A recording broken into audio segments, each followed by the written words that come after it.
Bienvenue dans le podcast Coquillage, or et argent, le média qui t'invite à briser tes plafonds de verre financiers et mentaux pour atteindre tes objectifs de vie en toute sérénité.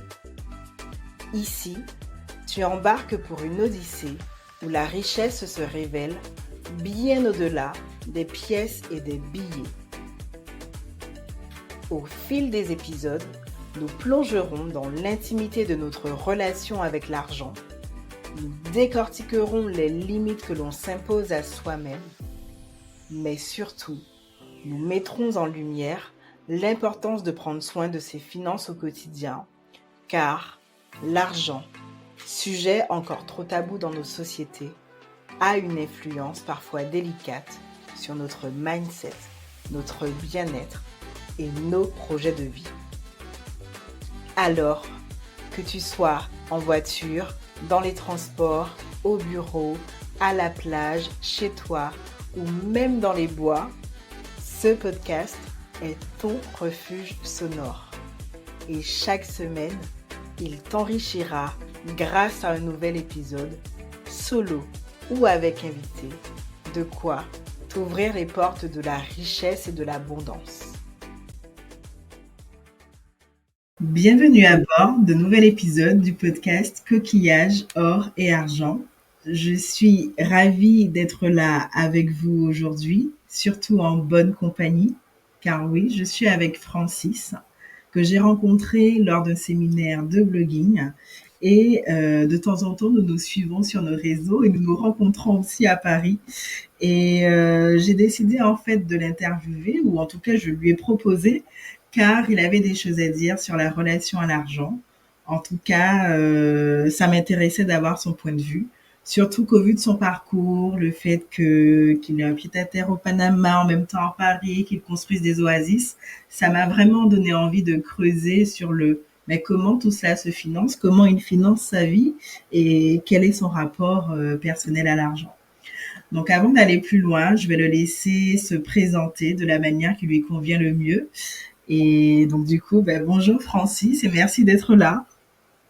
Salut, bonjour, c'est un plaisir d'être là aussi. Merci pour ce temps qu'on va s'accorder. Et du coup, peut-être me présenter. Alors moi, c'est Francis, effectivement. Alors moi, je suis ingénieur de formation. En tous les cas, c'est le parcours qui m'était prédestiné et que j'ai fait une bonne partie de ma vie. Il faut savoir que petit, j'étais passionné par le vivant, en fait, les animaux. C'était vraiment ce qui m'animait beaucoup. Et j'ai coutume de raconter qu'à l'époque où la plupart des enfants ils jouaient au ballon ou entre copains, moi en fait j'étais dans la propriété de mes grands-parents ou chez ma mère et je me promenais pour observer les insectes, pour répertorier tous les insectes, les végétaux. Et je passais mes étés à faire ça, à inventorier en fait toute la biodiversité qu'il y avait autour de moi. Et alors j'ai eu beaucoup de coups de soleil parce que mes parents me mettaient pas de la crème et c'était savoir que la propriété de mes grands-parents était à Draguignan dans le Var. C'était c'était une grande propriété de plus d'1 hectare qui était sur des bancelles, en fait, des sortes de terrasses étagées plein sud avec des oliviers, il y avait des amandiers, des figuiers, énormément d'arbres fruitiers, même des plaques miniers, je sais pas si ça te parle, c'est le kaki, le fameux kaki. Et donc moi je me régalais également l'été, en fait, je passais mon temps à glaner les fruits à droite à gauche pour me nourrir, quoi, entre guillemets, et pour expérimenter le fait d'être relié à la nature directement. Et donc moi je voulais être, quand j'étais enfant, j'étais passionné d'un certain Jacques-Yves Cousteau, qui était spécialiste de l'analyse des océans. Et il faisait des émissions tous les dimanches. Et moi, je me passionnais à regarder ces émissions-là. J'avais une passion notamment toute particulière pour les dauphins, que j'adorais, et également les requins. Alors les requins, ils n'avaient pas bonne presse. Et il faut savoir que très jeune, en fait, j'ai commencé à m'intéresser aux animaux de façon non caractérisée. C'est-à-dire que, par exemple, moi, j'aimais beaucoup les insectes. alors que la plupart des gens trouvent qu'un insecte, c'est insignifiant. Et moi, je ne comprenais pas en fait ce décalage. Je voyais des gens, et d'ailleurs ça me fait beaucoup rigoler, parce que je vois encore des véganes qui régulièrement, quand ils discutent avec toi, ils vont écraser devant toi sans aucun problème un moustique. J'ai envie de dire, ah ok, vegan, tu écrases le moustique, c'est ok. Et ça prouve à quel point on considère l'insecte comme insignifiant, puisqu'un vegan ne le voit même pas comme un animal. Pour cet exemple-là, je dirais. Et à l'époque, je me rappelle très bien que les émissions de Cousteau, elles étaient elles étaient fabuleuses, mais assez alarmantes. On disait, ah, les océans, les espèces, elles sont en voie d'extinction, etc. Et je m'étais dit, waouh, c'est génial, maintenant avec le message de Cousteau, tout le monde va réagir, en fait. Tout le monde va s'adapter, et tout le monde va faire ce qu'il faut. J'étais bien naïf en fait à l'époque, puisque je pensais que l'homme s'adapterait, et le fait est que non, ça s'est accentué dans le sens de la destruction des habitats naturels. Et donc moi j'ai grandi en voyant ça se produire autour de moi, c'est-à-dire la diversité de là où j'habitais qui diminuait progressivement. Les insectes, il y en avait de moins en moins chaque année, au fur et à mesure des campagnes de démoustification, etc. Est-ce que c'est grave qu'il y ait moins d'insectes pour notre écosystème? Je m'y connais pas du tout. Donc, je sais que pour les abeilles, on dit effectivement qu'elles font partie des premiers pions de la chaîne alimentaire, c'est ça? Et donc, si elles disparaissent, c'est qu'il y a vraiment un souci, mais en règle générale. En fait, tout animal a un rôle dans le monde qui lui est prédisposé, et c'est pour ça qu'il est là. À partir du moment où il disparaît, son rôle doit être fait par quelqu'un d'autre. Alors, je vais prendre un exemple que Cousteau connaît bien. Il y a le nettoyeur des océans, celui qui enlève les animaux morts, c'est le requin. Sa principale caractéristique, c'est d'être un nettoyeur. En fait, il se nourrit principalement d'animaux qui sont malades, qui ont perdu une nageoire, qui sont handicapés et qui sont voués à mourir. C'est ce qu'a observé Cousteau. Contrairement à une idée reçue, c'est pas un affreux prédateur qui s'attaque à un animal sain et qui va le manger. Au contraire, il s'attaque à des animaux qui sont prédisposés plus ou moins à disparaître. Et le requin, il bouffe tout. Il mange tout. La particularité, par exemple, d'un grand blanc, c'est d'être capable de manger l'intégralité d'un poisson, il ne reste plus rien. Et donc, ce sont des nettoyeurs des océans. Et Cousteau a vraiment très tôt alarmé sur le fait que si on chassait le requin, si on le faisait disparaître, il n'y avait plus personne pour nettoyer. Et ça peut engendrer derrière un déséquilibre. C'est un exemple comme un autre. Celui de l'abeille, il est connu pourquoi? Parce que l'abeille, qu'est-ce qu'elle fait? Elle pollinise. Elle va sur des fleurs et en se déplaçant de fleur en fleur, elle va transférer le pollen qui va permettre la fertilisation de certains arbres.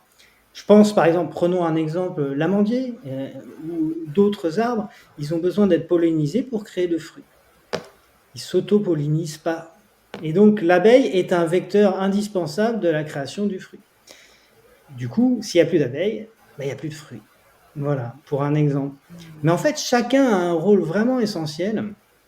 Et notamment ce qui se passe, ce qui se produit actuellement dans nos sociétés, c'est comme on a supprimé des insectes, notamment des insectes qui sont des prédateurs du moustique, par exemple, des larves de moustique ou prédateurs qui sont consommés par des oiseaux qui vont manger eux-mêmes les larves de moustique. Il faut savoir qu'en France, ces 15 dernières années, il y a 60% du volume d'oiseaux qui a disparu.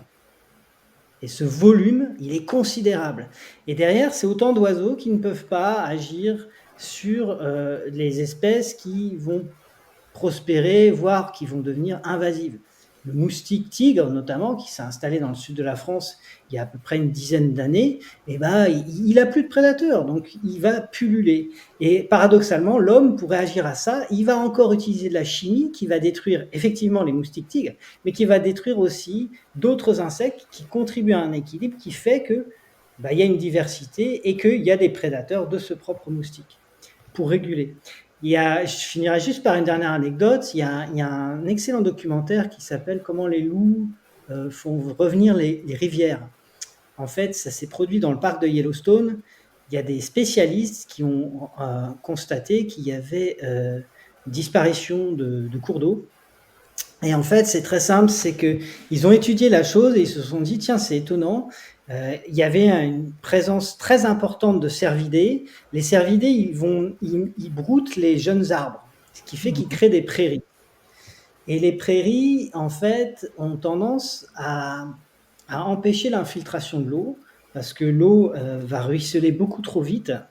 Et il faut imaginer une canopée d'arbres. Quand elle prend la pluie, l'eau descend tout doucement et elle s'infiltre profondément, elle s'infiltre bien. Quand c'est une pâture ou c'est un champ ouvert, il n'y a pas ce phénomène. Et donc ils se sont dit, il faudrait qu'on replante des arbres. Mais plutôt, ils ont réfléchi vraiment en naturaliste, ils se sont dit, on ne va pas replanter des arbres, ce qu'on va faire, c'est qu'on va réguler les populations de cervidés. Et pour réguler les populations de cervidés, ils ont réfléchi, ils ont dit, il faut réintroduire le prédateur. Donc le loup. Ils ont réintroduit les loups, et en l'espace de 9 ans, il y avait des rivières qui réapparaissaient. Ok. Donc chaque animal a un rôle, et souvent ceux qui ont mauvaise presse, ceux qui sont mal vus, ils ont un rôle essentiel en fait, mais on l'oublie. Ok, ça me fait beaucoup réfléchir parce que c'est vrai que les loups, les serpents, les requins, c'est vrai que c'est les araignées, c'est des animaux pourtant qui ne sont pas dans mon environnement de base, mais j'ai un imaginaire pas toujours positif vis-à-vis d'eux, effectivement. C'est intéressant. Et donc du coup, toi, tu as toujours été passionné du coup du vivant. Tu as quand même à côté fait des études en tant qu'ingénieur liées au vivant ou pas du tout? Du coup, comment ça s'est passé pour toi? Alors moi j'ai une pression familiale très forte. Mon père est normalien. Mhm. Dans ma famille, on fabrique des chercheurs. Et moi, j'arrivais un petit peu comme ça, un peu vilain petit canard qui veut. On me disait, mais tu veux faire quoi dans la vie? Et moi je disais, je vais être comme Cousteau, je vais étudier les océans, ou je vais être aquariophile, je disais par exemple. Alors ça Mhm. faisait beaucoup rigoler les gens. Donc je me passionnais des poissons. Le Grand Bleu a été un film qui m'a profondément Mhm. touché. Et j'adorais cette quête d'aider le dauphin, en fait, entre guillemets. Mhm. Et par exemple, pour la petite histoire, mon père m'avait emmené à SeaWorld en Floride quand j'étais petit, et il Mhm. s'attendait à ce que je sois aux anges. Et il ne comprenait pas parce que je tirais une tronche, mais infâme, je ne parlais plus. Et il me dit, mais qu'est-ce qui se passe? Et en fait, moi, j'étais absolument traumatisé par le fait que les orques, les dauphins, ils étaient dans Enfermé. des bassins, enfermés. Et moi, je voulais absolument qu'ils soient libérés. Et du coup, voilà, c'est pour donner un peu le décalage. Mhm. Et j'arrive dans ce contexte-là et mon père me fait comprendre que ça rapporte pas assez d'argent, ça permet pas de vivre bien. Et plus ou moins le deal, c'est tu vas au moins jusqu'en école d'ingénieur et tu verras bien. Voilà le deal qui a été proposé. Et donc, bon, j'étais assez. À l'école, ça se passait plutôt bien. Donc, moi, je me passionnais de tout. Et bon, mon cours préféré, c'était la biologie, indéniablement. Mais j'aimais beaucoup les mathématiques, mais j'aimais aussi le français, le sport, enfin, vraiment plein de choses. Et du coup, j'ai fait mes études. Et en France, études scientifiques, ingénieur, c'est bien, c'est confortable pour les parents. Et comme moi, du coup, je m'étais un peu auto-censuré, je savais pas quoi faire. Je me suis dit, autant faire voilà, ce qui est bien vu dans notre société. Donc, j'ai fait des études d'ingénieur. Je suis parti à l'école centrale de Lyon simplement parce qu'il y avait un super club de musique. C'était loin de Paris que je voulais un peu quitter l'environnement parisien. Et Mhm. c'est comme ça que j'ai atterri là-bas dans le Lyonnais. Ok, d'accord. Et donc du coup, études d'ingé, passionné du vivant.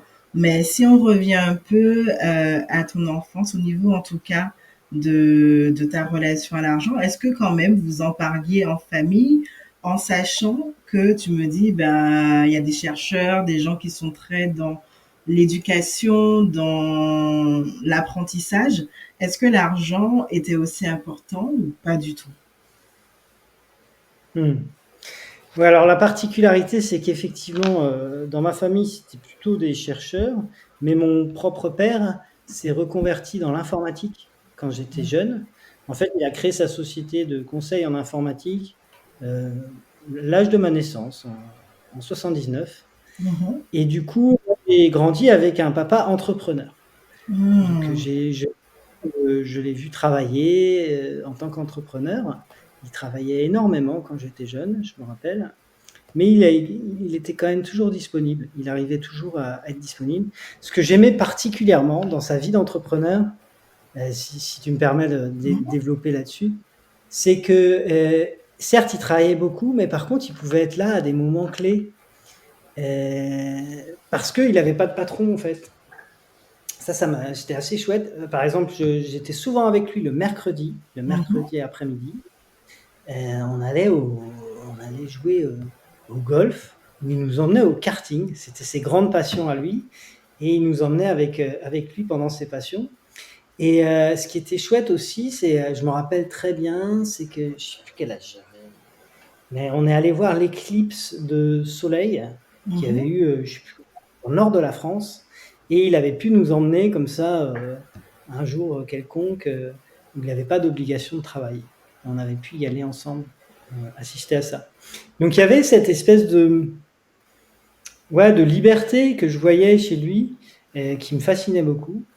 Et pour la petite histoire, moi, effectivement, je m'intéressais un petit peu à l'argent parce que au début, je voyais qu'il sortait de l'argent comme il voulait, qu'il pouvait aller dans un très bon restaurant et tout ça. Donc, moi, ça me fascinait un peu. Je lui ai demandé comment ça fonctionnait, les comptes bancaires, etc. Et on a eu des discussions assez rigolotes parce qu'une fois que j'ai compris qu'il avait beaucoup d'argent, parce que il m'avait expliqué combien, je me rappelle que ça m'avait vraiment marqué, c'est qu'il m'avait dit, tu sais, pour 1 € que je gagne, il me reste que 30 centimes. Mhm. Ah, je lui avais dit, ah, tiens, c'est étonnant. Et il m'avait expliqué en fait le système des impôts, l'imposition qu'il avait. Et là, j'étais un peu étonné, quoi. Je comprenais pas qu'on puisse lui prendre autant. Et de mémoire, hein, je me rappelle plus les montants, mais une fois, il avait préparé ses impôts et il m'avait demandé de déposer le chèque dans une enveloppe. Je pense que c'était pédagogique, hein. C'était un Mhm. montant colossal pour moi à l'époque. Et je me rappelle que ça m'avait marqué, cette chose-là. Donc il y avait ce contexte-là, qui était à la fois celui d'avoir un père entrepreneur. Il achetait des voitures sur le compte de sa société. Et est-ce qu'il y avait des croyances quand même, des croyances qui étaient ancrées, liées justement à l'argent, des choses qui ont été véhiculées à part justement, et qui n'est pas une croyance qui est faite, le fait que pour 1 € il reste que 30 centimes. Est-ce que tu as pu voir des manques, des peurs dans ton environnement en fait? Alors ouais, je peux développer. Mes parents se sont séparés quand j'étais jeune. En fait, quand mon père a Mhm. créé sa société rapidement, Ok. bah, ça a posé des difficultés dans son couple. Et contrairement à beaucoup de gens, je me suis retrouvé à vivre chez mon père, non pas chez ma mère. Mhm. Ma mère était quelqu'un de beaucoup plus modeste dans Mhm. sa vie. Je dirais même, ouais, sans état d'âme, qu'elle était pauvre en fait. Mhm. Et elle avait clairement un état d'esprit, et elle l'a toujours hein, d'ailleurs, de quelqu'un qui est dans le manque en fait, et Mhm. qui se plaint de ne pas avoir assez.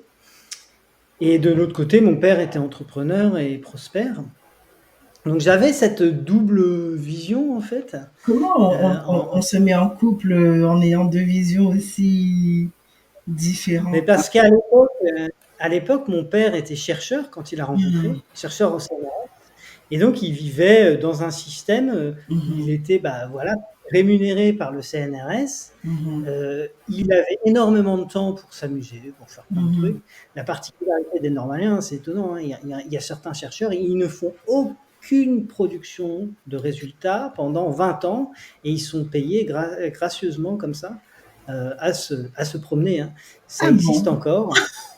Ah oui, et donc mon père, lui, il Mhm. a fait sa coopération aux États-Unis, il a été aussi au Canada.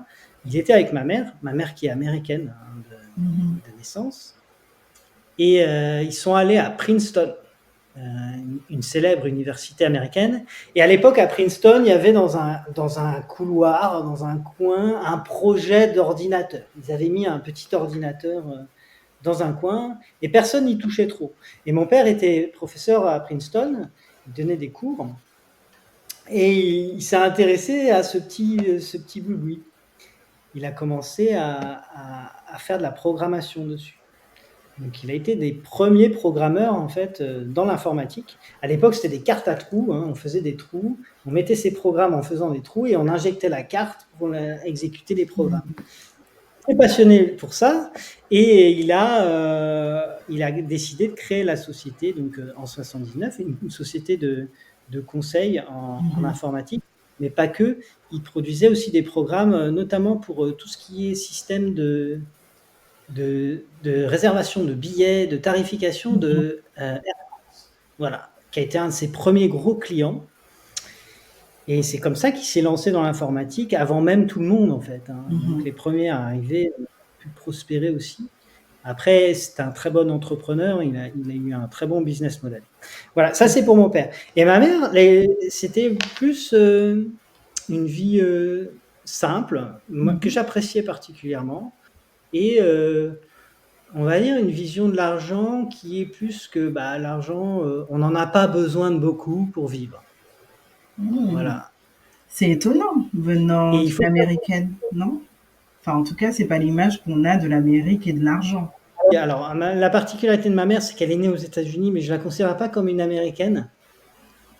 Alors, il faut savoir que culturellement, ma mère, elle est partie des États-Unis, elle est née à Dayton, dans l'Ohio. C'est la cambrousse, hein, c'est la campagne profonde, c'est là-bas. Et puis après, en fait, elle est allée rejoindre sa mère, qui est anglaise. Voilà. Et qui est de Liverpool. Alors, je ne sais pas si ça parle aux gens de Liverpool. Si on pouvait trouver un équivalent en France, on dirait le Nord-Pas-de-Calais. Ouais. C'est un peu le Nord-Pas-de-Calais. Ouais. Donc, c'est des endroits qui étaient très riches et prospères industriellement et qui ont vécu une crise de l'industrie très forte, sur laquelle il y a beaucoup de chômage, de pauvreté. Et les gens sont dans une situation économique qui n'est pas facile. Il y a de la reconversion à Liverpool. Et ce sont des gens adorables, mais ce sont des rebelles. Et elle est née dans cet environnement très contestataire, très... on pourrait presque dire, là-bas, ils disent les progressistes, mais c'est presque communiste, en fait, hein, dans leur état d'esprit. Et c'est comme ça elle s'est constituée ses croyances aussi vis-à-vis de l'argent. Ok. Et aujourd'hui, est-ce que toi, ça t'impacte sur ta manière d'entreprendre dans ta vie? Est-ce que, enfin, les deux héritages finalement que tu as reçus, comment tu les transformes au quotidien dans ton parcours à toi? Alors, il faut savoir que jeune, clairement, je sais ça va surprendre beaucoup de gens, mais j'avais mon père qui était riche, prospère, qui avait un train de vie de fou, et ma mère qui était pauvre et qui avait du mal à tenir les deux bouts. Et j'étais mieux avec ma mère. Ouais. Pourquoi? Et c'était ça parce que je me disais, il n'y a pas que l'argent dans la vie, en fait. Il y a aussi l'amour, le bonheur, les plaisirs simples. Et ma mère vivait en pleine campagne, alors que mon père vivait dans une maison d'architecte. Tout était un peu politisé. Et ça me plaisait moins. Ça, c'est le premier aspect. Le deuxième, c'est quand j'ai su que mon père avait beaucoup d'argent, je lui ai dit, ah, c'est génial, tu gagnes énormément d'argent. Alors, il était content parce qu'il s'est dit, ça va le motiver et tout ça. Et je lui ai dit, mais je comprends pas, papa, tu devrais en distribuer. Et il me dit, mais à qui? Et je dis, à ceux qui en manquent. Et là, je me rappelle, la réaction de mon père, ça a été assez rigolo. Il m'a dit, mais je te jure que c'est ça qu'il a dit. Hein. Il a dit, hey, viens voir ici, espèce de pourriture communiste. Il m'a parlé comme ça. Et il m'a dit, je devais avoir 13-14 ans, peut-être un peu plus jeune. Et il m'a dit, lis ce bouquin-là, c'est le manifeste du communisme de Karl Marx. Tu vas le lire. Et il m'a un peu... et là, il a fait un travail... Je vais être très clair. Hein. Il s'est lancé dans je vais te faire comprendre que ça marche pas. Et là, on est dans des domaines qui sont un peu politisés, donc c'est pas la vision que je vais en donner. Mais en clair, il m'a expliqué un truc que j'ai très vite compris. Il m'a dit, tu sais, dans le communisme, ce qui va pas, c'est qu'il n'y a pas de motivation. il n'y a pas de motivation, puisqu'en fait, quoi que tu fasses, tu vas avoir la même chose que les autres. Donc, au bout d'un moment, tu vas arrêter de te décarcasser. Et donc, qu'est-ce qui va se passer? Et je lui dis, oui, mais qu'est-ce qui se passe? Il me dit, bah, tu te développes moins vite. Et moi, je dis, oui, mais concrètement, et il me dit, bah, regarde. Et là, qu'est-ce qu'on a eu en 89? On a eu la chute du mur de Berlin. Et on voyait à la fois l'Allemagne de l'Est, où ils étaient en Lada, avec un niveau de développement très faible, complètement psychosé par le fait qu'on les empêche de quitter le pays, parce qu'on ne veut surtout pas qu'ils... Et à côté, l'Allemagne de l'Ouest, qui est beaucoup plus développée, avec un niveau de vie qui n'a rien à voir, et dans lequel les gens peuvent prospérer, accéder à un très bon niveau de vie et se faire plaisir. Et donc là, je vois le truc de facto. Ça m'a vraiment impacté énormément. Et ça m'a motivé à me dire, mais oui, j'ai envie de faire les choses qui me plaisent. J'ai envie... Et donc, je me suis senti profondément impacté par ce que j'appellerais une forme de culture libérale, qui après, moi j'ai évolué vers une forme d'anarchisme en fait. C'était vraiment comme ça que j'ai trouvé l'équilibre entre à la fois les aspirations simples de ma mère, etc., et la forme libérale venant de mon père. Et j'ai trouvé après un écho, quand j'étais plus âgé, dans vraiment La sobriété heureuse de Pierre Rabhi, où là je suis décroissant. C'est trop intéressant ce que tu racontes. Du coup, concrètement, la culture libérale, ça a été le travail d'ingénieur, je suppose. Tu m'avais dit que c'était 10 ans, quelque chose comme ça. Hein, c'est ça? Ouais, à peu près. Ouais, j'ai commencé à être ingénieur en 2003. Ouais. Et j'ai travaillé jusqu'à 2016 en tant qu'ingénieur. Ok, d'accord. Et après, il y a une rupture. Donc, le côté anarchiste, c'est oui. ça, la rupture. Et là, tu as fait quoi? Qu'est-ce qui s'est passé? C'est que, alors, il faut savoir que j'ai eu, alors, c'est une anecdote qui est vraiment fondatrice dans ce que je suis maintenant. Et j'ai fait mon stage de fin d'études chez Framatome. Non, c'était Technip. Technip, c'est un fabricant c'est un fabricant de plastique, de tout ce qui est produit transformé à base de pétrole, et il fait aussi de l'extraction offshore de pétrole. Donc Technip, c'est une société, alors maintenant je ne suis plus au courant de ce qu'ils font exactement, mais à l'époque, voilà, c'était un petit mastodonte du pétrole et de toute la filière de recyclage des produits du pétrole, parce que contrairement à une idée reçue, la plupart des gens font un pataquès avec le plastique. Je suis d'accord que le plastique, c'est polluant, mais le plastique est déjà un résidu du pétrole. C'est-à-dire qu'en fait, si on n'avait pas de plastique, bah, ce résidu du pétrole, on le balancerait in situ dans la nature. Donc, c'est déjà une forme de recyclage. À l'époque, moi, je travaillais chez Technip et j'avais un maître de stage qui était le directeur de Technip Lyon. Et il me faisait faire des boulots hyper intéressants. En fait, je devais estimer le coût des fabrications des usines de polyéthylène, polypropylène, qui délocalisaient déjà à l'époque, on était dans les années 2000, en Inde, en Iran, etc., pour faire des baisses de coûts. Donc on était vraiment dans la mondialisation. Et je me rappelle très bien, il appelait les ingénieurs indiens les low cost, parce qu'ils coûtaient moins cher. Maintenant, c'est le cas, hein, les ingénieurs indiens gagnent beaucoup mieux que les Français, mais à l'époque, ce n'était pas le cas. Et pour revenir au propos, j'avais dans mon bureau, enfin le bureau en face, j'étais accompagné d'un consultant qui travaillait chez Technip depuis 5 ans et avec qui j'ai facilement sympathisé. Et il m'a fait un cadeau inouï, c'est qu'il m'a dit observe les autres ingénieurs. Et ils avaient tous à peu près la trentaine. Et c'était des gens qui avaient des grosses voitures. Ils aimaient bien s'impressionner les uns les autres à chaque repas du midi. Et en fait, ce qui m'a choqué, c'est qu'ils disaient tous qu'ils étaient fauchés, qu'ils n'avaient plus d'argent à la fin du mois. Et oui, parce qu'ils avaient un train de vie à nourrir. Et donc, mon ami, il m'a dit, bah, regarde, t'as vu, ils n'ont pas un rond à la fin du mois. Il dit, bah, fais pas ça. Mets de côté. Dès que tu peux, tu mets de côté et tu gardes ton train de vie d'étudiant. Alors moi, j'avais un train de vie d'étudiant. La particularité aussi, c'est que je détestais revenir sur Paris. Et du coup, j'évitais soigneusement de pouvoir revenir sur Paris parce que déjà l'ambiance familiale n'était pas très chouette. Et du coup, je donnais des cours de maths, des cours de physique pour les enfants en terminale pour préparer le bac.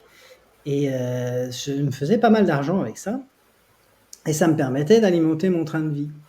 Et à côté, j'étais extrêmement peu dépensier. Donc, ça me parlait, quoi. Et donc, quand j'ai commencé à appliquer vraiment ce qu'il m'a dit. Et dans mes premiers emplois, en fait, je continuais à vivre comme un étudiant quand les copains, eux, s'achetaient des grosses voitures, etc. Et moi, je mettais tout de côté sur des placements. Et j'ai commencé, dès que j'ai pu, j'ai acheté de l'immobilier, notamment à Paris, très jeune.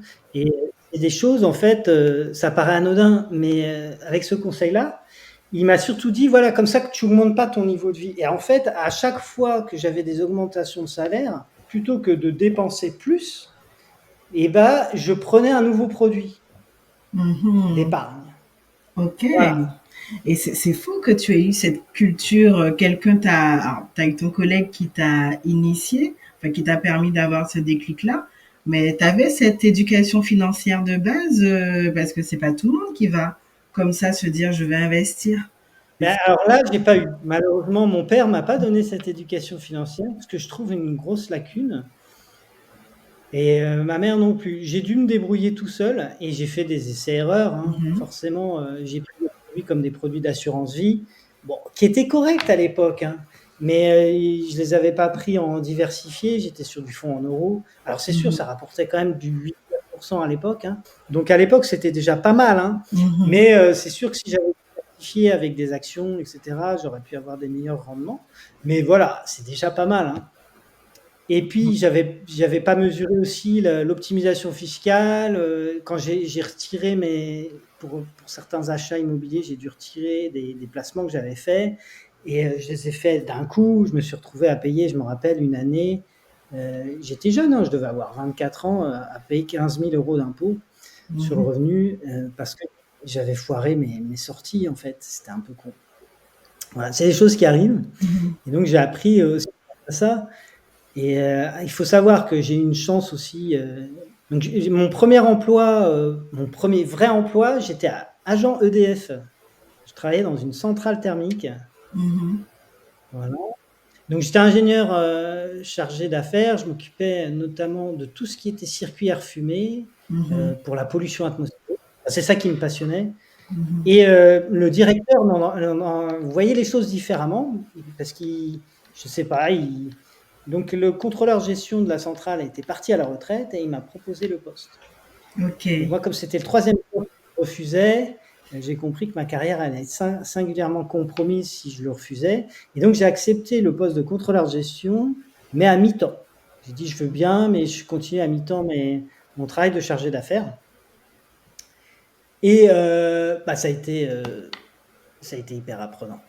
Mhm. Hyper apprenant parce que j'ai compris à quel point l'État français est véritablement un racketteur au niveau Mhm. fiscal et il Mhm. va chercher toutes les failles du système pour aller Mhm. prélever, y compris dans une grande société comme EDF qui, Mhm. in fine, refacture ces impôts-là aux particuliers, hein, à ceux qui Mhm. ont un abonnement Mhm. EDF derrière.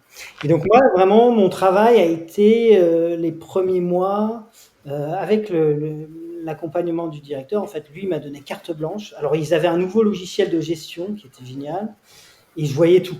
Je voyais tout.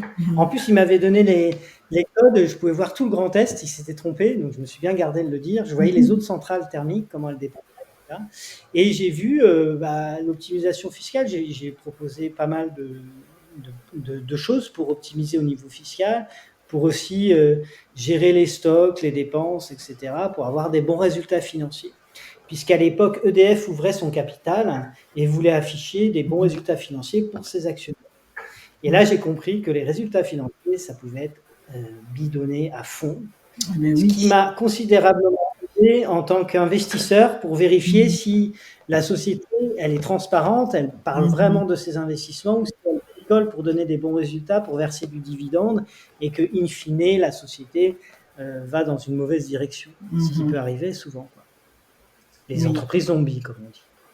Oui, ça c'est quelque chose que j'avais aussi appris au niveau achat, en tant qu'acheteuse, que les chiffres, c'est toi qui les fais parler en fait. C'est toi qui leur fais dire ce que tu as envie de leur faire dire. Et d'ailleurs, j'ai aussi travaillé chez EDF un moment dans le thermique, en achat, il y a très longtemps. Ah ouais? C'est marrant, on s'est pas croisés. Et J'étais à dans la quel, Défense, moi. J'étais à la Défense. J'étais Ah, dans l'agence des achats thermiques. Ouais, ouais, ouais, moi, j'y suis allé 2-3 fois, ouais, à la ouais. Défense. C'était il C'était y a en longtemps. 2005, 2004 ou 2005. Ouais, 2005, je crois que j'y suis allé. Ouais, moi non, c'était en 2013, 2014, je sais plus. Voilà, 10 ans plus tard. Ah, c'est intéressant. Oh, j'adore. Et donc du coup, ok, donc t'as commencé à investir, ça t'a permis, et t'as gardé, t'as conservé un niveau de vie entre guillemets d'étudiant justement pour mieux investir ou en tout cas pour ne pas trop dépenser. Et super intéressant. Mais après, quand même, il y a cette passion du vivant qui revient un moment dans ta vie et qui fait que, enfin, comment ça se fait qu'aujourd'hui, tu sois à la fois au Panama, que tu crées des oasis, d'où t'es venu ce projet-là qui, je dirais pas qui est loin de Cousteau, mais qui est dans la même philosophie, mais qui n'est pas de la même nature. Je sais pas. Après, j'interprète. Alors, ouais, merci pour ta question. Ce qui s'est passé en 2016, alors il faut savoir qu'après avoir travaillé à EDF, j'ai travaillé dans l'informatique. Mhm. Ça, c'est temporaire. En fait, j'ai voulu reprendre des études d'architecture. Parce que j'avais Mhm. créé à l'époque à Lyon, j'avais été le premier élève à proposer le double cursus architecture-ingénierie. J'étais allé Ok. voir le directeur des études de l'école d'architecture de Lyon et le directeur des études de l'école centrale de Lyon, et ils m'ont autorisé à lancer un double cursus. C'est moi qui avais lancé le truc. Et Génial. mon ex-petite amie de l'époque était à l'école d'archi de Lyon et j'étais super content de lui proposer, ça y est, je vais venir avec toi. Et ça a été le grand drame. En fait, elle n'a pas du tout aimé et du coup, par amour, j'ai renoncé. C'est fou, hein. Et Ah, j'ai connu après des gens qui ont fait le double cursus que j'avais initié, quoi.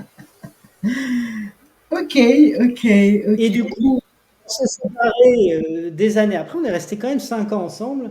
Et quand on s'est séparés, à l'époque, ça n'avait plus vraiment de sens, mon travail à EDF, parce que j'ai vu beaucoup de choses. Et j'ai vu beaucoup de choses que je n'ai pas envie de dire, mais dans Mhm. les comptes, de la malhonnêteté, hein, vraiment, qui a été pilotée. Et à l'époque, j'étais un vrai boy scout. Et pour moi, c'était pas OK. Et d'ailleurs, je reste intègre à ce niveau-là et j'ai Mhm. démissionné. Et après, je suis allé donc faire mes études d'architecture à l'école d'architecture de Villeneuve-d'Ascq, à côté de Lille. Voilà. Et j'ai poursuivi dans la maîtrise d'ouvrage public. En fait, j'étais passionné par les grands bâtiments publics Mhm. et notamment par le fait de tout ce qu'on appelle la programmation, c'est-à-dire comment on qualifie le besoin, comment on transforme ce dont on a besoin en un programme qu'on va lancer, un concours pour les architectes. Mhm. Et cette phase-là, la programmation, elle me passionnait.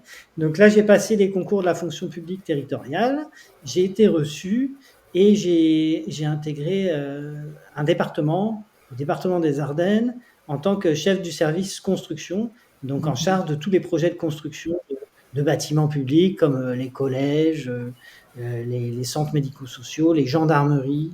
On a aussi construit un musée, musée Guerre et Paix, etc. Donc il y avait beaucoup de projets comme ça.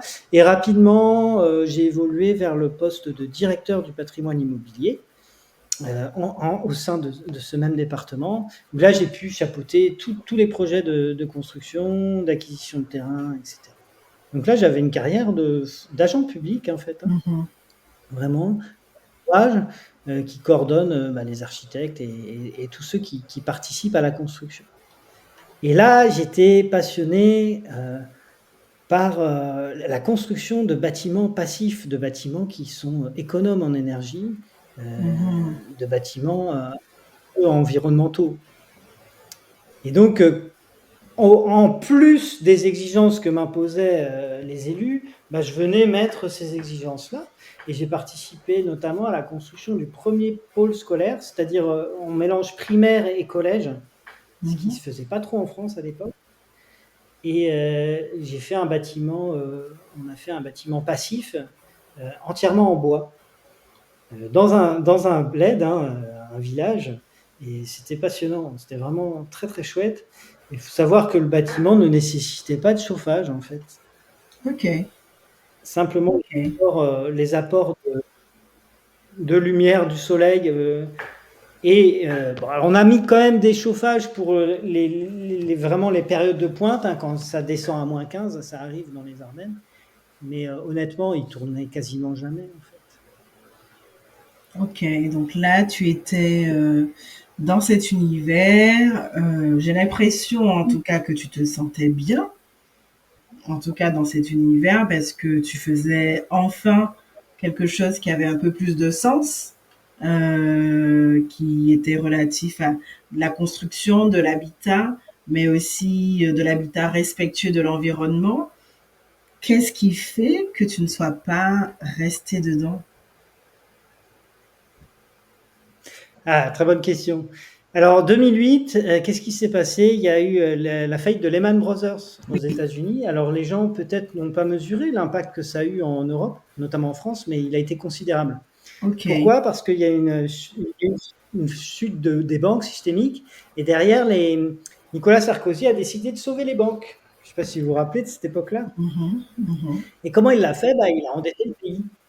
Et il a endetté l'État français. Et comme l'État français était endetté, il a demandé après à réduire les dépenses considérablement. Et il y a eu un vrai tsunami à l'époque où l'argent public s'est mis à manquer considérablement. mhm, Et notamment dans les départements qui n'avaient pas de grosses richesses, parce que Sarkozy a fait une réforme assez intelligente, mais qui a favorisé considérablement les départements riches. Il a mis en place une contribution sur les sociétés, un impôt sur les sociétés, sur la valeur ajoutée. mhm. Et donc les sociétés, leur siège était dans des départements comme les Hauts-de-Seine, etc. Ce sont des départements qui ont eu énormément d'argent, de flux de capitaux, mais les départements comme les Ardennes, qui étaient d'anciens départements industriels, qui avaient beaucoup de fermetures d'usines, etc., se sont retrouvés avec très peu d'argent. Ça a été le cas aussi dans le Nord-Pas-de-Calais, dans les régions rurales. Donc ça a accentué les différenciations. Et là, on s'est retrouvé avec un tarissement énorme des budgets.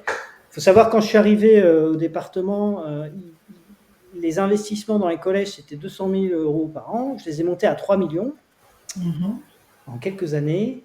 Et après, on me disait, il ne faut surtout pas dépenser. Donc c'était un peu n'importe quoi pour moi. Et donc là, je me suis retrouvé vraiment entre le marteau et l'enclume, et dans un paradoxe à ne pas pouvoir dépenser alors qu'on m'avait recruté pour lancer vraiment des chantiers très importants. Et donc il y a eu des enjeux politiques, c'était pas facile du tout. Et là, j'ai décidé de partir en fait, de changer de département. Mais je sais pas comment expliquer. Et, concomitamment, je suis devenu père. Et en tant que père, il y a eu un vrai changement dans mon paradigme. Et notamment, ce qui m'a vraiment porté, j'avais envie d'avoir un mode de vie conforme à ce que j'imaginais être le mode de vie idéal. Je le connaissais très bien et je n'étais pas du tout conforme avec le mode de vie idéal. Et j'avais envie d'être en cohérence, en fait. Donc, j'ai commencé à prendre soin de ma santé, à arrêter de consommer, arrêter de fumer notamment, à me mettre au sport, à arrêter de boire de l'alcool. Et en fait, assez bizarrement, je sais, ça peut surprendre, c'est assez choquant de dire ça, mais quand on n'a plus ces aides, on se rend compte à quel point en fait on s'en sert comme béquille pour accepter des choses qui sont pas OK pour nous. Et du coup, du jour au lendemain, tout n'était pas OK du tout pour moi. Et je me suis dit, là, il faut que je revienne à ce qui a vraiment un sens pour moi. Et comme les restrictions budgétaires, on me disait, franchement, ma hiérarchie me disait, monsieur Laforêt, vous nous emmerdez avec vos exigences écologistes, vous êtes un ayatollah de l'écologie. Voilà, j'avais droit à ça. Je devais me expliquer devant les élus des trucs écolos, alors que derrière, on ne me donnait pas les fonds. Enfin, je veux dire, c'était complètement schizophrénique. Donc, ça a volé en éclats. Et j'ai fait un burn-out. Il faut être très clair. Il y a un moment, j'ai pas réussi à tenir tout ça. Et puis, j'avais une équipe de 50 personnes qui m'attendaient au tournant. Il y a un moment, je pouvais même plus signer les documents. Ça avait plus aucun sens pour moi. Et je me suis mis en arrêt. Et après, j'ai décidé de partir. Voilà. Okay. Et là, je me suis mis en disponibilité. Et je me suis formé en permaculture. Je suis allé directement me former en permaculture. Et puis, je suis parti vivre dans le sud de la France. Ok. Donc, quand tu dis dans le sud, tu es retourné dans la région de tes grands-parents? Je suis retourné dans le Var parce que je me suis toujours senti varois dans le cœur. Et c'est vraiment la région de mon enfance. Et mon père est de Draguignan. Voilà, le Midi méditerranéen, c'est vraiment mon pays, quoi, comme on dit. Et je suis retourné là-bas, mais sur la côte. On a eu une chance extrême, c'est que la mère de mes enfants, à l'époque, a trouvé un poste sur Sainte-Maxime, et on a pu s'installer à la Croix-Valmer, un endroit où j'allais tous les étés, qui est exceptionnel. Hein. On avait la vue mer, vraiment privilégiée, dans un espace naturel d'exception, absolument phénoménal. Et donc moi, riche de cette formation en permaculture, mes enfants très jeunes, j'ai fait une révolution copernicienne. J'ai cherché une ferme pour m'installer en permaculture. Au début, j'ai cherché seul, et après, je me suis dit, au fur et à mesure des formations que j'ai fait, mais non, en fait, il faut que je rejoigne un écolieu. Et j'ai parcouru des tas d'écolieux. Et il faut savoir qu'à l'époque, mes enfants, ils étaient avec moi. Donc la mère travaillait, moi je travaillais plus, et je m'occupais de mes enfants à temps plein. Et je faisais l'école à la maison. Et en plus, riche de ma formation en permaculture, j'ai accompagné des agriculteurs, mais aussi des écolieux, dans l'installation de leur forêt fruitière, dans leur design, en fait, toute la conception du lieu pour leur permettre d'avoir du rendement, de produire des fruits et des légumes, et puis de vivre de façon plus harmonieuse avec la nature. Et donc là, j'ai commencé à proposer mes services. Et comme les gens manquent dans ces milieux-là, c'est ce que j'ai découvert en France, et je pourrais développer dessus, il manque beaucoup d'argent. En tous les cas, ils ont la croyance que l'argent, c'est mal. Et je faisais ça bénévolement, en échange de fruits, de légumes, d'hébergements gratuits, etc. Et j'ai fait ça pendant plusieurs années. Pourquoi ils ont cette impression? Est-ce que c'est parce que ils sont justement dans le respect de la nature, de l'environnement, donc ça va pas avec l'argent? Qu'est-ce qui font qu'il y ait cette croyance dans ces environnements-là? Difficile à dire. Je dirais qu'il y a la croyance que l'argent c'est mal, que l'argent c'est le capitalisme, et que c'est le capitalisme qui détruit la terre. Et c'est très intéressant parce que j'y ai longtemps cru. À cette époque-là, j'étais même prêt, j'ai failli vendre tout mon patrimoine pour acheter une ferme et puis pour accueillir des gens en mode décroissant. Et je ne sais pas pourquoi j'ai pas réussi. Pourtant, j'avais largement un moyen de le faire. Mais j'ai pas réussi, et il y a plein de choses qui me faisaient flipper. Parce que j'ai commencé à voir en fait les croyances limitantes, et j'ai été choqué, mais littéralement je sais que le terme il est peut-être excessif. En tout cas, moi, c'est ce qui m'a marqué, de la violence des milieux alternatifs, dans leur capacité à s'isoler du monde et dire voilà, le monde fait n'importe quoi, le capitalisme est méchant, nous on a tout compris, on va se mettre entre nous et on va créer une société à part qui a des valeurs de décroissance, qui a des valeurs de respect mutuel, d'harmonie, et on va tous prospérer là-dedans. Au début, c'est hyper attractif comme idée. le truc, c'est que quand j'y suis allé, moi, j'ai questionné les gens. Je leur ai dit, mais attendez, vous décidez comment? Ah, on décide à la majorité absolue. Il faut que tout le monde soit d'accord. Je suis, oh, wow. Et donc, ça va pas ça. Et donc, ce qui est marrant, c'est que je disais aux gens, je les questionnais, mais. Et en fait, au fur et à mesure des questions, ils se rendaient compte qu'ils avaient dit oui, mais parce qu'ils avaient eu de la pression, parce qu'ils ne voulaient pas faire de Mhm. vagues et qu'ils ne se respectaient Mhm. pas. Et du Mhm. coup, il y avait un décalage entre à la fois ces valeurs de bienveillance et à côté le fait que les gens ne se respectaient pas eux-mêmes. Ils n'étaient pas dans leur intégrité de leur être, quoi. Mhm. Et donc j'ai commencé à voir que finalement c'était difficile d'à la fois être soi-même, de pouvoir assumer qui on est. Je me rappelle très bien de débats pendant des heures, mais véridiques, hein, parce qu'il y en avait un qui voulait avoir des poules chez lui et que dans l'écolieu, qui était vegan, il ne voulait pas l'autoriser à avoir des poules parce que. Et lui, je me rappelle très bien à un moment de dire non, je ne vais pas voter. Si j'ai envie de bouffer une poule, je peux bouffer une poule quand même. Et donc ça avait fait tout un scandale parce qu'il avait dit qu'il allait manger une poule. Et là, je me suis dit, il y a un problème. Il y a vraiment Mhm. singulièrement un problème dans ces organisations. Et je me suis dit, voilà, j'ai pas envie de rentrer dans ce système-là. Il faut savoir qu'aussi la plupart des gens qui proposaient leurs biens pour qu'il y ait des écolieux qui se forment autour d'eux, il y avait ce que j'appelle du parasitage, pour être Mhm. gentil, mais ou même, je dirais, il y a vraiment des gens qui profitent, hein, qui viennent dans ces lieux-là pour vivre gratuitement et Mhm. qui contribuent pas énormément, ont une belle aura. Mhm. Ce sont des gens qui ont du charisme, qui arrivent à développer tout un truc autour d'eux, mais eux ne contribuent pas matériellement, etc. Et ils vont profiter, entre guillemets, des biens qui sont Mhm. distribués par d'autres. Donc ça, c'est des phénomènes que Ok, j'ai beaucoup vus. ok, d'accord, ok. Et donc du coup, après ça, toi, tu crées pas un écolieu, mais en tout cas, tu as le projet aujourd'hui de créer des oasis. C'est ça. Pourquoi? Qu'est-ce qui fait que aujourd'hui, tu as envie de mettre ça en place et comment tu convaincs des gens de te suivre dans ce type de projet, en fait? Alors, l'idée, ça a été, alors déjà, j'ai voulu partir en milieu tropical. Mhm. Pourquoi? Parce que dans ma révolution copernicienne, je suis allé très loin. J'ai aussi fait une révolution alimentaire.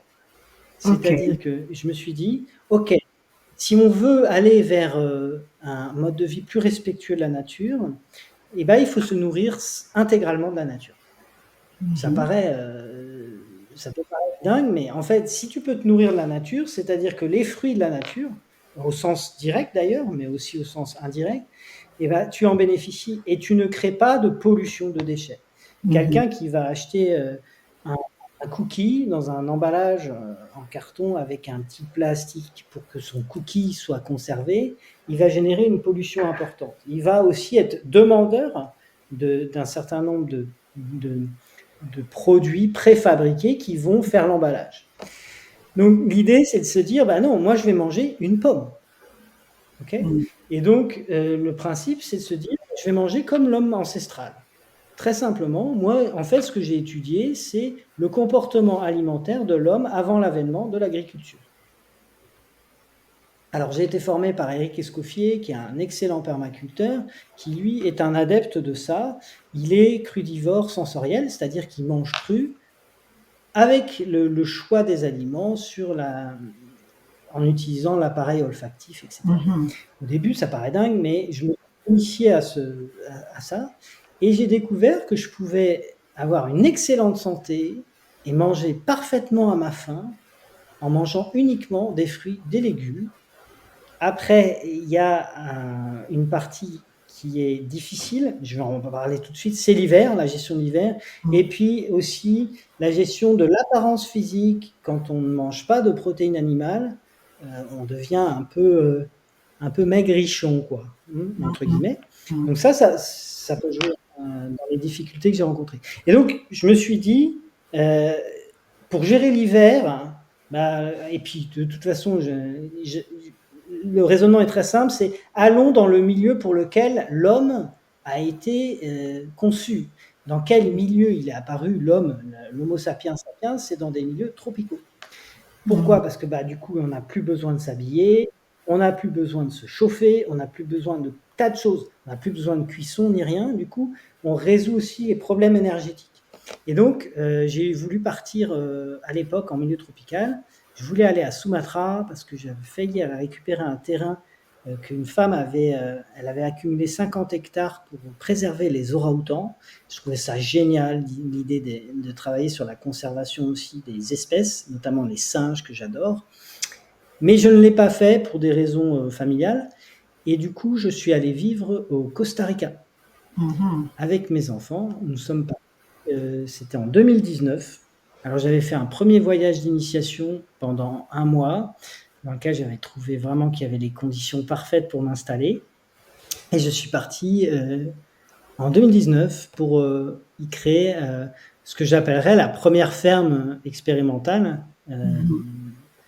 Mon idée était très simple. J'ai toujours vocation à enseigner la permaculture. C'est quelque chose que j'adore, qui me passionne.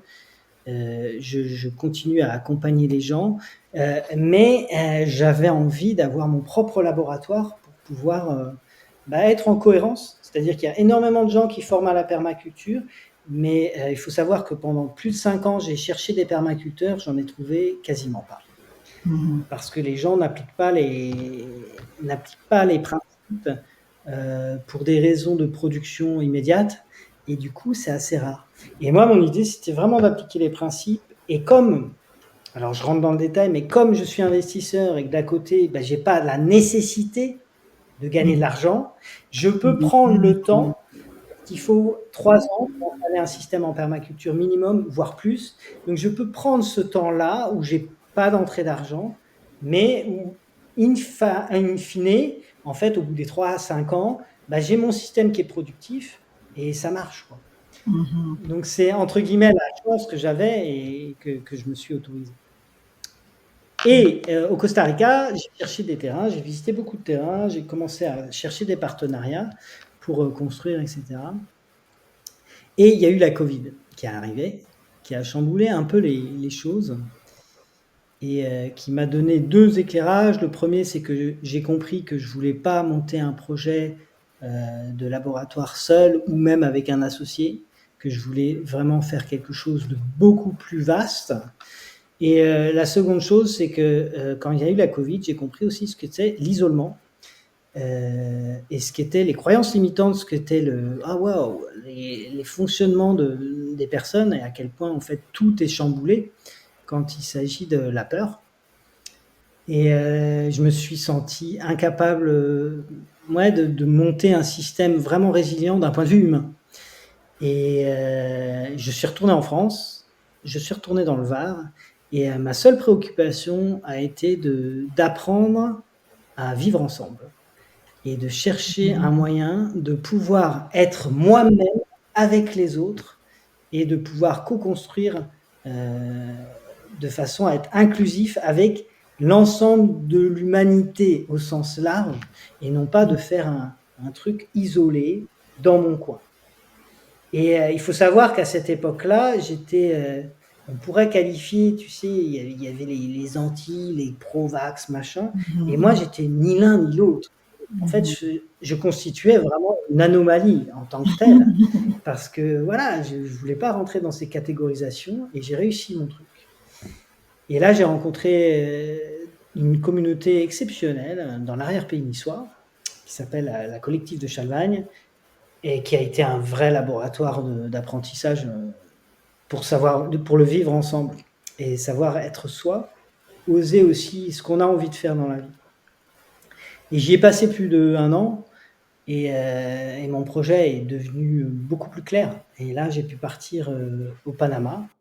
Alors pourquoi le Panama? Je pourrais discuter pendant très longtemps, mais c'était en tous les cas ce qui me semblait être vraiment le bon compromis pour à la fois être en pleine nature et développer un système dans un endroit qui a pas une pression touristique comme le Costa Rica, et dans lequel il y a une diversité exceptionnelle aussi.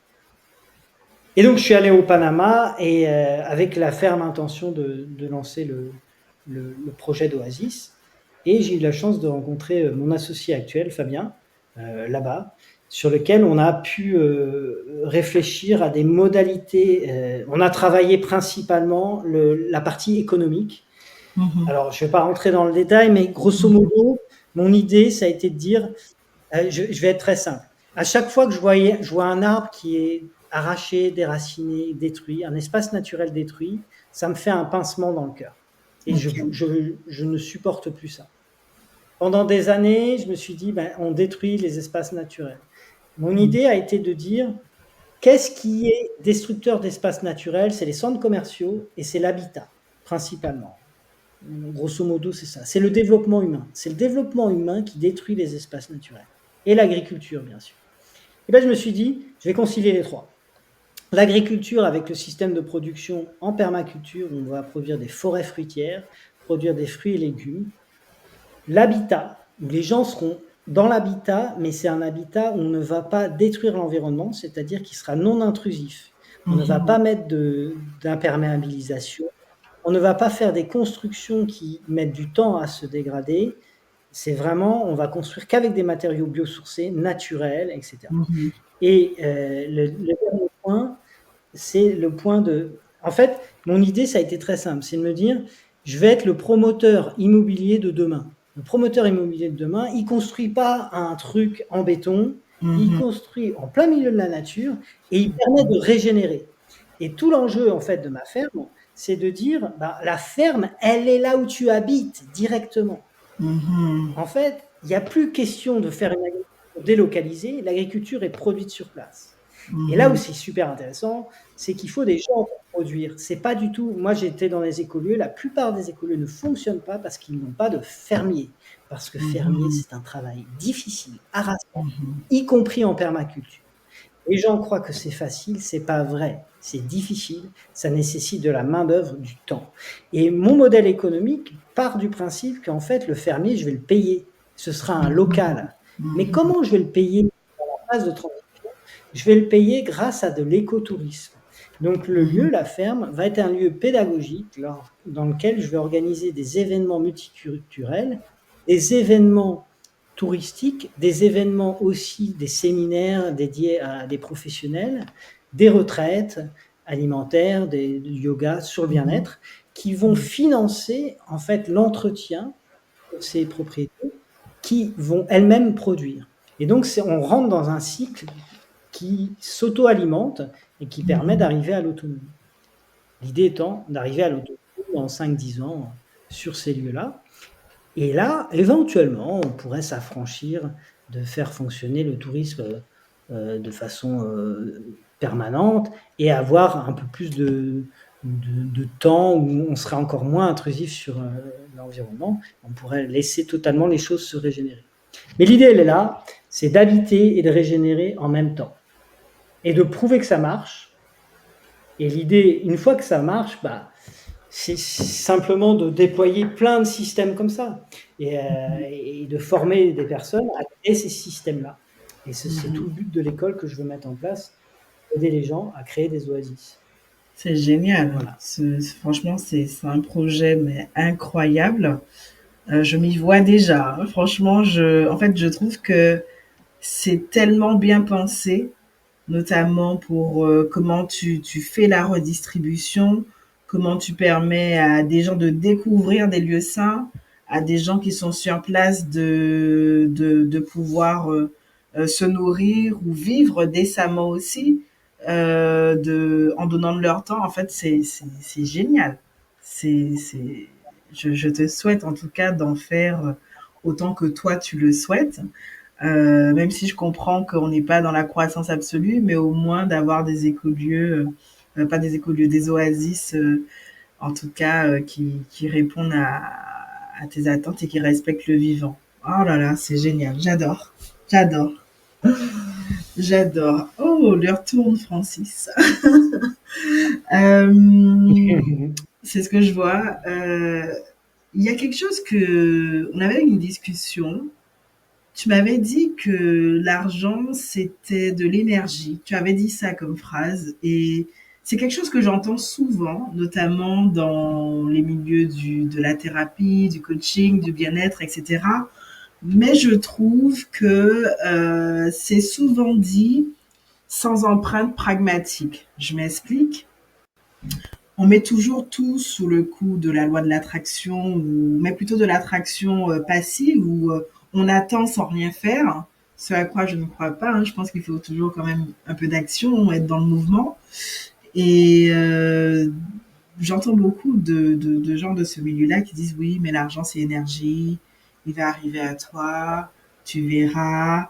Mais aucune action concrète financière, notamment pour faire que ça arrive justement. Toi, quelle est ta vision quand tu dis l'argent c'est une énergie? Qu'est-ce que tu entends par là?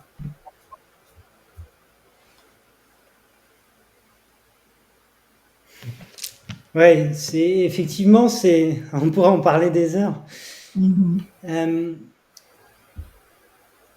À mes yeux, en fait, souvent on parle d'argent, de richesse, et Mhm. moi j'ai envie de focaliser sur l'abondance en fait. Et c'est pour ça que Mhm. je reviens encore sur le projet. Si par exemple, je vais prendre un exemple qui parle pas d'argent, mais qui parle d'abondance. Imaginons que les maires, que moi je suis maire d'une commune. J'aurais bien aimé, bon je l'ai pas fait pour des raisons X ou Y, sans doute parce que je suis assez nomade et que j'aspire à beaucoup de, bah, voilà, à beaucoup de déploiement. Mais imaginons que je suis maire et je décide que à chaque fois que je vais faire un projet de piste cyclable, d'infrastructure routière, d'aménagement paysager, et ben au lieu de planter des platanes, au lieu de planter des cerisiers du Japon, au lieu de planter voilà des arbres d'ornement, je plante des arbres fruitiers. Ok. À chaque fois, abricotiers. Bon, enfin, je vais y rester dans le continental, des pommiers, poiriers, etc. Je plante plein d'arbres fruitiers. Et mes services municipaux, je les ai, hein, ils sont là, ils taillent les petits trucs en boule, ils font la fauche des bords des routes, etc. Je décide aussi de faire une fauche tardive. J'en fais qu'une seule, seulement en septembre. Donc du coup, j'ai une biodiversité très importante au niveau de mes talus, etc. Et ben, en l'espace de quelques années, on va dire, allez, on va être gentil, au bout de 10 ans, et ben, il y a des fruits partout, partout dans le village. Alors, on pourrait dire, bah, tous ceux qui n'ont pas beaucoup d'argent, peut-être qu'ils peuvent, je prends un exemple trivial, mais aller récolter. Ils vont aller récolter un fruit ou deux. S'il y avait des arbres fruitiers partout, eh ben, on manquerait vraiment beaucoup moins de fruits. Et beaucoup de gens pourraient éviter d'aller à la Biocoop. On pourrait dire que c'est une forme de socialisme, hein, parce que finalement, on donne un bien public en accès direct. Alors, il va y avoir des problèmes, c'est sûr, il va y avoir des gens qui vont dire « Ah, mais ça attire les guêpes ». Vous Mhm. comprenez, il y a les fruits qui pourrissent au sol, etc. Mhm. Donc il y a toute une gestion à avoir. Maintenant, imaginons que les services municipaux, je prends un exemple, je leur dis, bah, vous vous assurez de la récolte. Les services municipaux qui font l'étal, ils récoltent, ils les mettent, ils empaquetent pour les écoles. Bah déjà, on voit qu'on a une forme de distribution de richesse, une abondance qui arrive. Donc, quand je dis que c'est un flux, c'est que en fait, c'est une pensée. Au départ, ça part d'une pensée qui est bien ficelée, et cette pensée, elle peut donner des suites à une abondance. Et à mes yeux, c'est vraiment là où on peut intervenir. C'est vraiment dans ces choses-là qu'on peut créer les Mhm. conditions. Et je dirais que c'est la créativité. Et là où j'entends la loi de l'attraction passive, je suis tout à fait d'accord avec toi. C'est pas passif, c'est actif. Mais en fait, les gens ne voient juste pas le potentiel. Pour revenir à mon exemple, si tu raisonnes sur l'exemple que je viens de donner, c'est un potentiel que je viens de créer. Il est énorme. Mhm. Il faut juste le désactiver. Le problème, c'est changer les habitudes. Waouh, il va falloir changer les habitudes dans une commune. Il va falloir que le maire il fasse des choses où tout le monde va lui dire mais attends, mais t'es un malade. Pourquoi tu fais ça? Eh bien, ça met du temps, mais ça se fait. Et c'est en chemin. Et c'est ça que je veux dire. C'est que potentiellement, l'abondance, elle est vraiment dans notre Mhm. capacité à bouger nos habitudes, à se réinterroger, à créer un changement dans le mindset et à le mettre en œuvre dans la matière. Et pour moi, c'est à tous les niveaux qu'il faut intervenir. Et le projet des oasis et le niveau matière. Mais en fait, Mhm. le niveau, c'est le niveau de la réflexion qui permet d'alimenter ça. Ok, ok, ok. Ok, je comprends. Ouais, c'est toujours ok, c'est d'abord de la pensée, c'est peut-être aussi énergétique, mais ça redescend dans tous les cas dans la matière. Ok, je vois. Je vois. Voilà. Et là où l'argent, je rajoute juste ce complément parce que je réponds sur la question argent. Là où l'argent est absolument clé, c'est que l'argent, c'est un flux qui permet d'aller dans la matière facilement. Mhm. Si demain, j'ai, on va dire, 10 millions, je peux construire un oasis au Panama immense, de 40 villas, qui va générer un chiffre, Mhm. qui va générer 8% de rendement. 8% de rendement immédiatement. Mhm. C'est-à-dire qu'à partir de 10 Mhm. millions, je vais pouvoir créer 8% de rendement. Ça, c'est une réalité économique. N'empêche que s'il y a l'argent, il y a la matière. C'est-à-dire que les constructions vont sortir de terre Mhm. et donc vont se déployer, vont générer des flux qui vont rentrer, qui va permettre de faire des nouveaux investissements, etc. En soi, si j'étais dans un système non monétaire, donc le système, on va dire, alternatif, des milieux alternatifs qui disent bah, on n'a pas besoin d'argent, et bah, je vais créer l'écolieu, mais il va falloir déjà 5 ans pour qu'il soit autonome. Et après, si je veux en créer un autre, comme je n'ai pas de richesse, je ne peux pas en créer un autre, puisque je n'ai pas Mhm. une matière, un flux qui me permet d'investir. Et en fait, c'est là où est le problème. L'essentiel, à mes yeux, la richesse du monde marchand et du monde financier, c'est qu'il permet d'investir. Le problème, c'est que l'essentiel des investissements qui sont faits maintenant en Europe, c'est d'acheter peut-être des contrats d'électricité, des éoliennes à la con qui servent à rien dans des endroits où elles ne tournent même pas, ou d'aller faire des investissements dans des endroits pour de la promotion immobilière où en fait il n'y a personne et on construit pour rien, quoi. C'est totalement aberrant. Donc ce qu'il faut, c'est arriver à changer ce flux et à le Mhm. réorienter vers des choses qui sont régénératrices. Et Ok. c'est là tout l'enjeu, en fait. Et c'est ça que je veux montrer. Et c'est pour ça que j'ai créé une chaîne YouTube, que je vais documenter tout ce que je vais faire pour que les gens se rendent Mhm. compte que mais l'argent, on peut le flécher. On peut vraiment le flécher bien. Mais ça demande Mhm. une conscience, ça demande un investissement Mhm. et ça demande bah, une pleine présence à ce qu'on fait de cet argent. Et ça dépend que de nous, en fait. Mhm. Ouais, je vois, c'est super intéressant ce que tu dis. Et d'ailleurs, où est-ce qu'on peut te retrouver? Du coup, ta chaîne YouTube, elle est déjà créée sur ce sujet, sur tes projets Oui, futurs? oui, Mm. Ok. Non, c'est franchement, je sais pas quoi dire à part que je suis en accord avec tout ce que tu dis. Je n'incarne pas encore tout ça. Je suis en process, comme j'aime dire.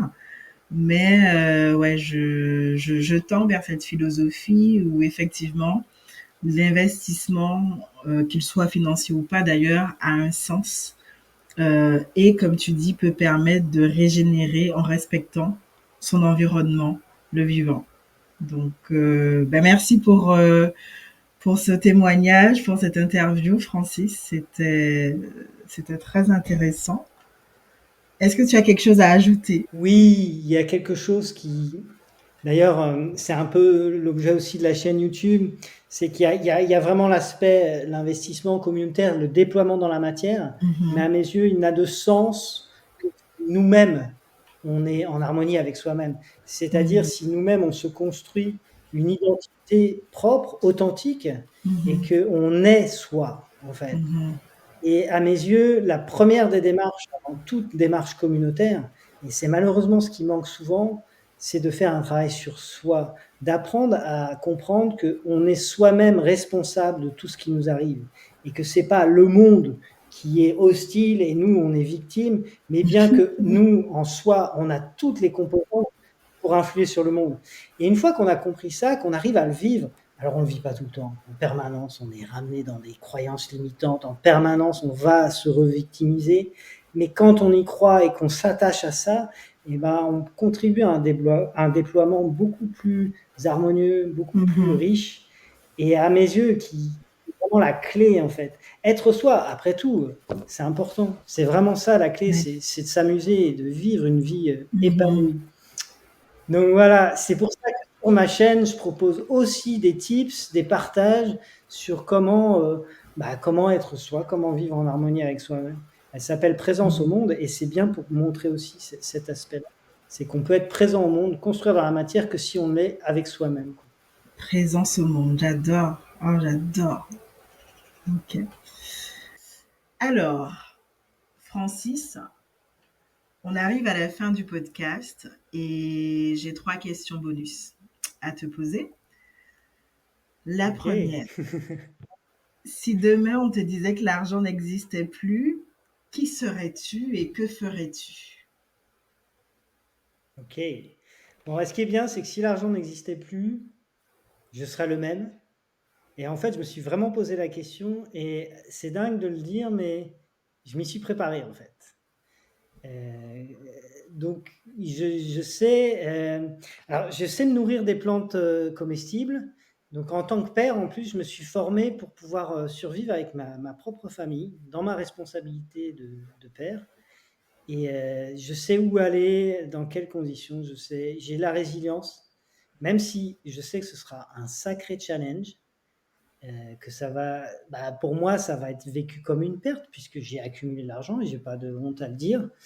Euh, et voilà, mais en même temps, je fais même le choix, là, actuellement, de ne pas avoir de matière pour pouvoir tout mettre dans, enfin, pas tout mettre parce que je garde pour l'Oasis, mais voilà, je suis dans le choix de ne pas avoir mis dans la matière pour garder de la liberté. Et si je devais tout perdre, bah, c'est tout. Je suis qui je suis et je suis capable de le faire. Ok. Deuxième question, éducation financière des enfants. Tu es pour ou contre en famille ou à l'école? Alors, je suis pour partout. L'éducation financière est vraiment, à mes yeux, hyper importante. J'aurais aimé en bénéficier. Heureusement, j'ai lu Robert Kiyosaki et ça m'a beaucoup Mhm. plu. Ça m'a beaucoup appris. J'ai eu bah, le fameux maître de stage, enfin celui qui était avec mon maître de stage, Mhm. qui m'a beaucoup apporté. Et j'ai dû me former moi-même. Faut savoir que mes enfants, je les forme à la comptabilité, enfin aux échecs, etc. Ils adorent ça, mais je les fais jouer au Monopoly. Je les fais jouer Ok. à des Monopoly un peu particuliers pour les éduquer à la comptabilité de l'argent et puis à la richesse. Mhm. Et je réponds à toutes leurs questions, sauf que je leur dis pas la valeur de mon patrimoine parce que j'ai pas envie qu'ils le répètent et qu'après ils aient des Mhm. problèmes à l'école, parce qu'ils apprennent par rapport à ça. Donc c'est aussi malheureusement en France, savoir aussi se protéger de ça, parce qu'il y a une culture, ouais, il y a une culture un peu jalouse en France, quoi, par rapport à l'argent. Envieuse, tabou, mais regarde comment les riches sont décriés dans les médias, voilà quoi. C'est être riche apparemment c'est mal aussi. Enfin, être riche financièrement, j'entends. Oui. Voilà, donc en France, il faut appliquer le vivons heureux, vivons cachés, malheureusement. Et j'ai vécu au Costa Rica et c'était très chouette parce que les Américains, ils sont trop marrants. Tu les connais depuis 2 heures et ils disent, c'est quoi ta valeur nette?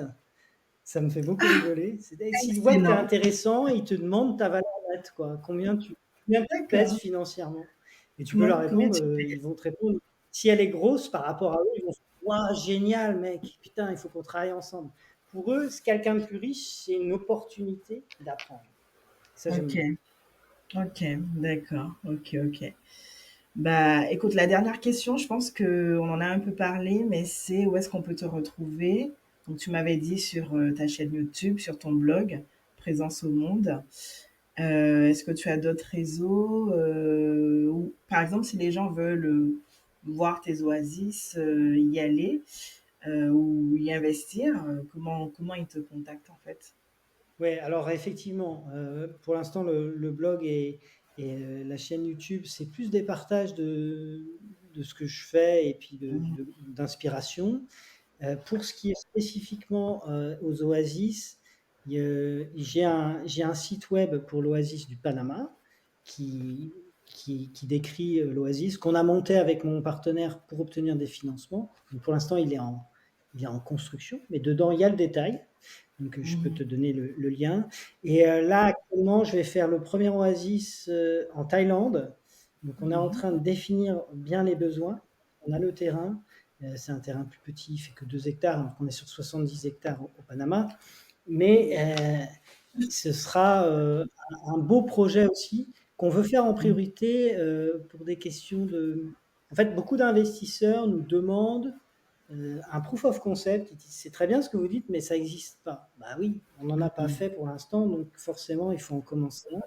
Et donc on s'est décidé, on s'est orienté. Au début, je voulais en faire un petit à Santa Catalina, au Panama. Et puis on a eu l'opportunité en Thaïlande, où je suis allé, l'hiver dernier. J'ai adoré la Thaïlande. Et du coup, on a cette opportunité d'en monter un petit en Thaïlande. Donc là, j'en parlerai, sur mon blog. Ça OK, viendra. Pour l'instant, il n'y a pas les infos, mais je donnerai toutes les infos au fur et à mesure. Donc il faut suivre le blog, c'est le point d'entrée, privilégié pour d'accord. ça. OK, OK. Ben, en tout cas, merci Francis. C'était pour moi hyper enrichissant. Je pense que pour les auditeurs et les auditrices aussi. En tout cas, on sait où te retrouver. Je mettrai tous les liens, de toute façon, en bas de l'épisode. J'espère que tu as apprécié aussi ce moment. Et puis, ben, je te dis à une prochaine fois, peut-être dans un oasis. Pourquoi pas. Merci infiniment, Éléonore, pour ce temps accordé. J'aime beaucoup ce que tu fais, c'est très inspirant. Et c'est un vrai honneur de pouvoir passer ce Mm, temps mm, avec toi, de pouvoir répondre à tes questions très pertinentes. mm, Et voilà, avec grand plaisir, hein, de toute façon, mm, d'échanger sur d'autres problématiques. Euh, c'est vraiment très mm. chouette. Merci à toi. Ok. Merci. Et voilà, l'épisode du jour est terminé. J'espère vraiment que cela t'a plu. Pour une dose régulière d'inspiration, n'hésite pas à t'abonner, à activer la cloche et à me suivre sur les réseaux sociaux sous le pseudo Éléonore l'épicurieuse. Et surtout, pense à mettre 5 étoiles d'honneur pour que ton podcast vibre durablement et fasse écho au-delà des frontières. Par ailleurs, si tu souhaites en savoir plus sur mes accompagnements, tu peux toujours m'envoyer un message privé, un mail ou prendre rendez-vous avec moi via mon agenda. Je te dis à très bientôt pour de nouvelles découvertes sur l'argent.